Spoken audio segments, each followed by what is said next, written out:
ஆசிரியை பணி அனுபவ சான்று வழங்கிட 60,000 ரூபாய் லஞ்சம் கேட்ட தென்காசி மாவட்ட தனியார் பள்ளிகள் கல்வி அலுவலக கண்காணிப்பாளர் கையும் களவுமாக பிடிபட்டு உள்ளார். இதுகுறித்த கூடுதல் தகவலை செய்தியாளர் தங்கம் வழங்கிட கேட்கலாம். தங்கம், வணக்கம். இந்த சம்பவம் தொடர்பான மேலும் தகவல்களை சொல்லுங்க.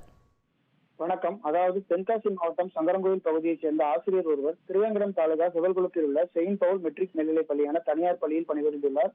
இவர் அந்த பள்ளியில் பணிபுரிந்த காலங்களுக்கான அனுபவ சான்று கேட்டு பள்ளியின் தாளாளரை அணுகியுள்ளார். மேற்கண்ட பள்ளியிலிருந்து தாளாளர் ஆசிரியர் பணியின் சான்றிதழை வழங்குவதற்காக தென்காசி மாவட்ட கல்வி அலுவலகத்தில் சமர்ப்பித்துள்ளார். இது சம்பந்தமாக இந்த சான்றிதழை மேலோப்பம் பெற்று அலுவலக நடைமுறை முடித்து வழங்குவதற்கு லஞ்சமாக 60,000 ரூபாய் பணம் கேட்பதாக தெரிகிறது.